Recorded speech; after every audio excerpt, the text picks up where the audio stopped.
I have an amazing job. I love the people I work with, and the college environment is great, but more importantly, I get to do what I think is right, what I live for. My personal mission matches my profession. How fortunate am I that I get to go to work, do what I think is right? What makes me tick every day?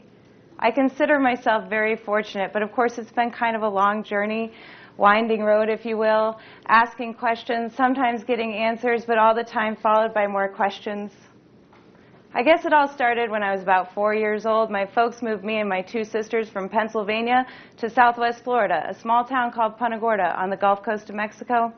Maybe you're familiar with the Gulf of Mexico thanks to the infamous BP Deepwater Horizon disaster, aka oil spill. Right, but back then I didn't know anything about the Gulf of Mexico or oil for that matter. All I knew was I was moving someplace foreign, I was a little afraid, and I had some questions. What would Florida be like? Would I make friends? Would Santa even know where this place is if it doesn't snow? The town I would grow up in was suburban. It was a planned community, certainly safe and clean, and I can appreciate why my parents would move me there. Our house was on a lot with a man-made canal that had cement walls where barnacles and oysters would grow and small fish would hide in the crevices. And we had a dock with a boat, and her name was the J.P. Marley Kate, and we took amazing trips all across Florida on that boat.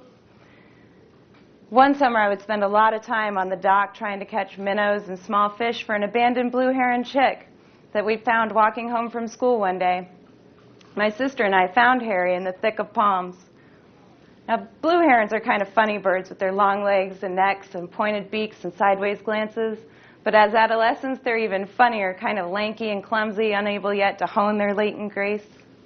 And I loved Harry, but in our ignorance, we housed him in a metal crate that we'd used for our dog. So try as I might to catch his food off the dock and keep his water and his cage clean, I could do nothing for the fact that nature and this bird's instincts would eventually prevail. Maybe it was a lizard or something that was scurrying across, but whatever it was, it made Harry reach beyond the confines of his unnatural walls. That long, beautiful neck and pointed beak were no match for the intricacies of my man-made cage. So I came home one day and I found Harry tangled in the bars, limp and dead. I didn't realize it at the time, but this was a formidable moment for me. This was my first exposure to Man v. Wild. As much as we try to cage it and control it, we are not its master. We are a part of it. I don't think I was older than 8 or 9 at the time. And my folks are amazing people. Not the most wilderness-of type, you know, but they knew that their 3 little girls, tomboys really, needed to understand about life, love, nurture, and to some degree nature, so they openly allowed the heron experiment just as they allowed the cats, the dog, the hamsters, the lizards, less so the snake, but still, the goldfish, the parakeets, the hermit crabs. For not being so into nature, we had a veritable zoo. And it was through this exposure to these natural living beings and our trips on the boat and fishing with my grandpa, going to the beach, exploring with my friends, and my own personal escapes that I was really starting to find a sense of place. Oh yeah, and Santa, he still found us. So as far as I knew, everything was just right in the world. So 11 years old and wide-eyed, I was excited to start 6th grade, junior high, have different classes and teachers and subjects. Mrs. Belikoff was our 6th grade science teacher. She was this really tall, beautiful woman with really, really long hair. Now, I'm fortunate to have many inspirational people in my life, but Mrs. Belikoff was certainly one of the first to set me on the path I am today. She taught us about plants and how they clean the air and provide us with the oxygen we need to breathe. She taught us about water cycles and the ecosystems and this thing called the web of life where all life on the planet is connected to it, including me. And she taught us about water conservation. Like this one time she told us that she would turn the water off while shampooing her hair. And I thought, man, with all that hair, that must save a whole lot of water. So I went home and I tried it myself that night and several nights thereafter. But now with short hair, I just take shorter showers, 5 minutes or less, saving water every day. And she taught us about endangered species and a special day where everyone is reminded to take care of the planet. It's called Earth Day. Wait a minute, I found myself asking some questions. Endangered what? Take care of the planet? I mean, weren't these things people were doing anyway? Why would we poison the water that we need to drink or pollute the land that the plants and animals need to live on? Then, March of 1989, the Exxon Valdez oil spill filled the evening news with images of black, gooey stuff mixing with water, coating animals, and birds. Some looked like Harry. I can still remember the images of those people's faces trying to save those poisoned animals, stricken with horror and grief. Right, that oil stuff. So after that, Mrs. Belikoff organized this huge Earth Day event downtown. We made posters and filled a mile-long bridge holding hands, waving our banners of proclamations at drivers and passers-by. Give a hoot, don't pollute, save water, honk if you love Mother Earth.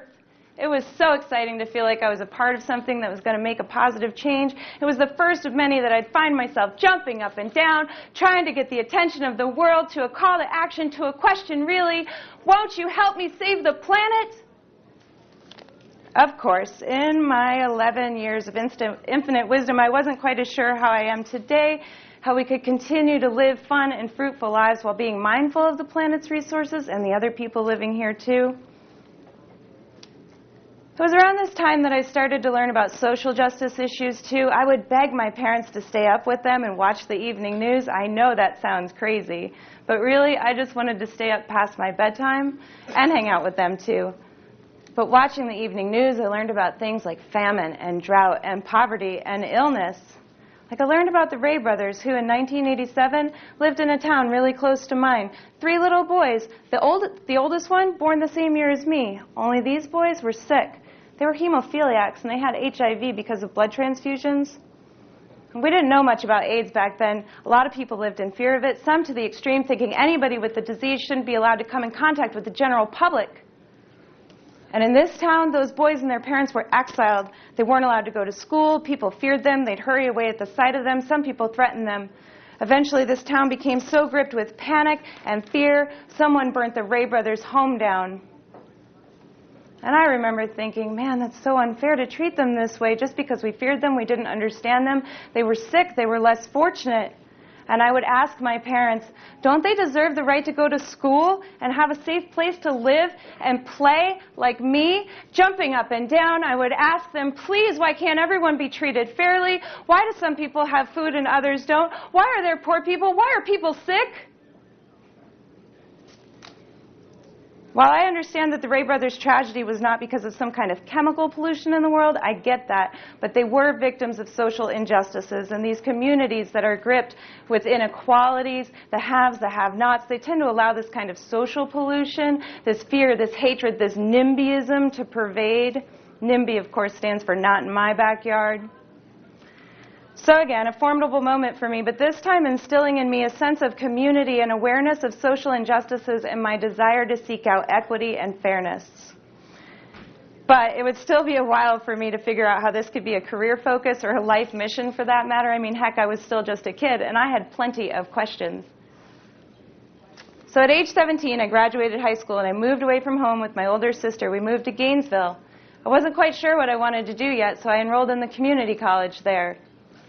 And I guess I needed to explore a bit, so in and out of semesters over the course of about 7 years, I finally graduated with my AA from Santa Fe Community College with honors, all along the way meeting exciting and awesome professors who would introduce me to a world of different topics and disciplines. And much like my academic career, I guess I needed to wander a bit professionally too. So I dabbled in environmental education, and I worked with social justice programs. I even interned as a 6th grade science teacher, and I worked with at-risk youth, all perforated by working with my dad for the family business, or sometimes just waiting tables, just trying to find my place. So I wandered a bit, but that's okay. Life is a winding road, and all along the way I would be asking questions, and I would always come back to this idea that environmental and social responsibility were passions of mine. So, in 2004, I was back home working as a naturalist for the Charlotte Harbor Environmental Center. It was a great place to work, and the people I worked with were amazing. And every day was a new adventure, hiking in the woods or leading tours on the river. It was my job to help instill in people who visited this place a deeper appreciation for the wild side of Southwest Florida, like I had developed so long ago. But then, Friday the 13th, August 2004, almost a year to the date before Hurricane Katrina wiped out New Orleans, Hurricane Charlie wiped out my little town. And it eventually built back, but before then I had had it with those kinds of storms. I needed a change.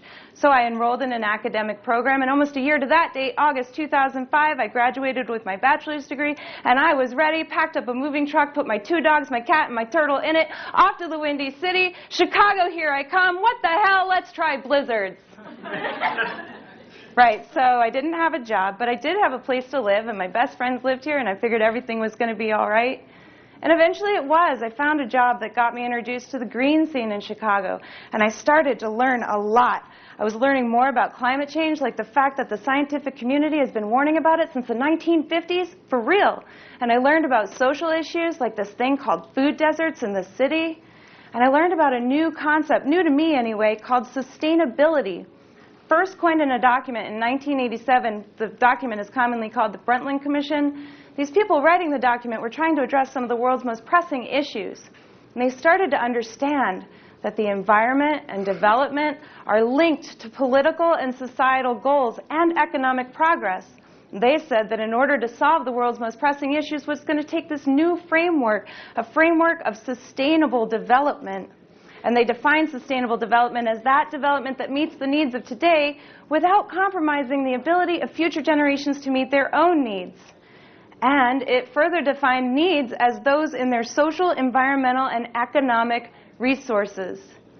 Now this term sustainable development is commonly known as sustainability. This concept, this is it. This is what I've been seeking. This addresses those questions I had from years before. This new concept asks questions about how to create a balance of equity and fairness and doing right by one another and the planet's resources. This concept asks questions about you and me and our moms and dads and brothers and sisters and those people over there and them over there and your pet dog and the giraffe in Africa and the narwhal in the Arctic and how we're all connected. And it asks questions about that iPhone you're fiddling with and who made that and how much did you have to work to buy it. Asks questions about your drinking water and does a company have access to dump their waste in it, or your little sister and her asthma problems because of poor air quality, or about the fact that we have deep, immense inequities in economy, health and wellness, access to food and clean drinking water. And it asks about the fact that today's generation, the youth of the developed world, for the first time in recorded history, are predicted to have shorter lifespans than their parents. What? Wait a minute. Why? Big question here, right? Well, I was learning ever more we lack healthy communities. We have unhealthy economies, those that thrive on non-renewable resources, depleting precious natural goods at rates we can hardly, if ever, replenish, all while taking advantage of people. And this seems pretty bleak, I know. Hey, is everyone listening? Again, I find myself jumping up and down, trying to ask some questions, trying to figure it out. What can be done? What can I do? So at my previous employer, like I said, I was learning quite a bit. It was challenging me in my own personal lifestyle. As before, I tried to recycle, treat people fairly, of course, and continued to save water, taking short showers, you know. But with this idea, this connection of understanding about poor economic practices leading to social disparities and environmental degradation, and this concept of sustainability and how it could address this and try to fix this, I was really starting to define my purpose. But then, unfortunately, or maybe just fortunately for me anyway, the economy crashed, and there I was, without a job. I found myself asking some more questions. So what do I want to do? Where should I apply? Like I said, I'd started to really connect personally to this mission of environmental and social responsibility. I knew those were messages that I needed to bring forward personally, but could I find a profession, a job, that would help me do that too? Well, I did, and I'm here today at Moraine Valley standing before you, a resource, not an expert, but a tool to help you understand what is sustainability and help you ask questions. So if you want to know about climate change and how it's going to affect you, do you want to know about water scarcity? Or are you thinking about what are local foods and how can I get them? What's the clean economy? Maybe you're thinking about getting a green job. Do you want to know why sustainability is not only important but imperative to your success, your health, and your future? Then let's ask those questions together. So here I go again, a bunch more questions, only this time founded on more knowledge, experience, urgency, and excitement than ever before. Because I understand that by applying the principles of synergy, we can see this big Earth, this planet Earth, this big star we call home and everything on it. We can see how it's connected. And now I recognize that in order to solve the world's most pressing issues here and across the land, it's going to take this new framework of interconnectedness. Remember Mrs. Belikoff and the web of life? Man, she had it all straight back then. Just like the web of life is intricately interconnected, so too are our environmental and social issues. And it's time that we all stand up and find ways to sustain this web of life for everyone's fair and equitable prosperity today, as well as the 7 generations ahead of us. But how? I believe it's through educating for sustainable development, not just in my backyard, but in yours and theirs and across the land. So you remember I started by saying that I get to do what my job is, my life mission. I get to do what I live for as my profession. And I shared with you this kind of winding road filled with questions, sometimes getting answers. Whereas before I felt like I was maybe lost in the big picture, I think I've finally got it figured out. Not all the answers to the universe, of course, but at least how to live a better life today without compromising others to live good lives tomorrow. So I love when I get asked a question. What do you do? Me?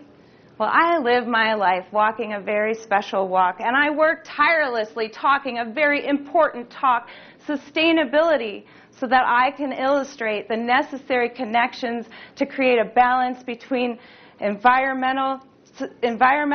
healthy environments and healthy societies simultaneously, so that, like Mrs. Belikoff and all of my explorations before have done for me, that I inspire others to join me in an effort to create this necessary sustainable future.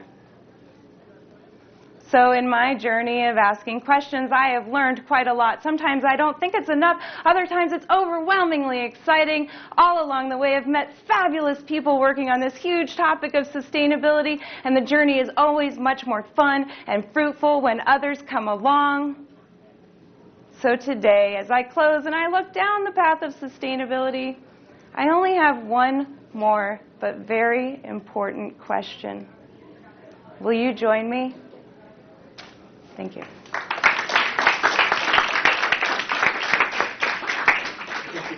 Oh, I'm the last one today for this moment. Okay. Thank you.